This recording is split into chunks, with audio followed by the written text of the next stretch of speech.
World War II was a brutal and dangerous war between most of the world's greatest powers. The war started in September of 1939 when a Hitler-ruled Germany invaded Poland.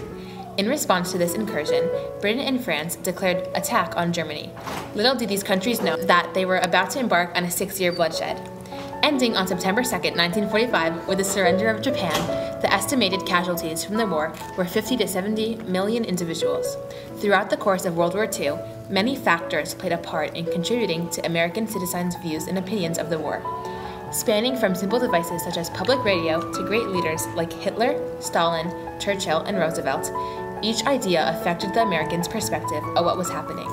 From this time of war, a leading person emerged by the infamous name of Dr. Seuss. Widely known as a renowned children's book author, Dr. Seuss had much more to do with the war than most may know. What exactly did Dr. Seuss have to do with the war, and how did he influence American families and their opinions of it during World War II? Theodore Seuss Geisel, more commonly known as Dr. Seuss, was born in 1904 in Springfield, Massachusetts. He credits his mother, Henrietta Seuss Geisel, for his ability and desire to create rhymes because she was the one who used to chant poems that she remembered from her childhood to her kids as they would fall asleep.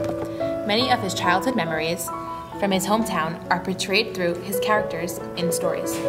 Seuss left Springfield as a teenager and went to Dartmouth College, where he became editor-in-chief of a Jack-O'-Lantern humor magazine. He got fired after caught having a party with drinking, but still contributed to signing his works with Seuss.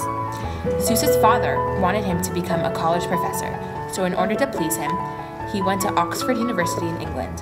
His studies there bored him, and he decided to tour Europe instead. It was there that he met his wife Helen, who was also a children's author and book editor at Oxford. He returned to the United States and pursued a career as a cartoonist. As World War II approached, he began making political cartoons and submitted them to PM Magazine, which was a literary publication.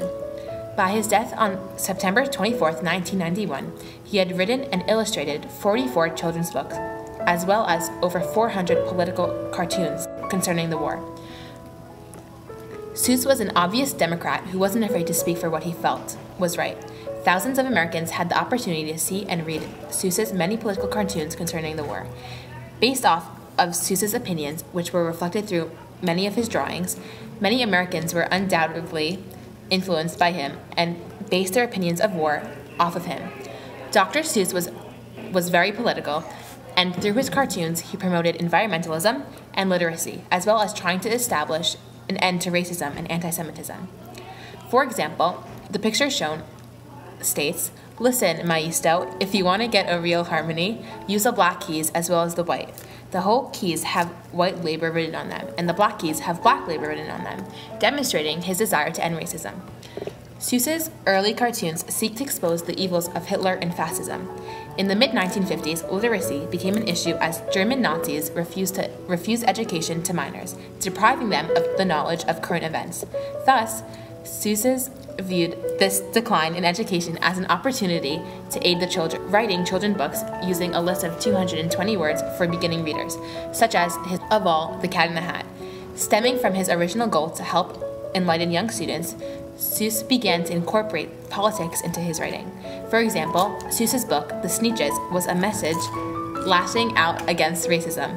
Another disputable book written by Seuss was The Butter Battle Book, which discredited the nuclear arms race. There are countless examples of Seuss's portrayals of the evils inherent in the war. All of his books, cartoons, posters, and other works of creativity all helped to shape the ideas of Americans concerning the war. If it were not for Seuss's display of bravery through his publishing of his personal opinions about the war, many people would have not even known about how severely the effect of the German Nazis was on other countries, races, and religions.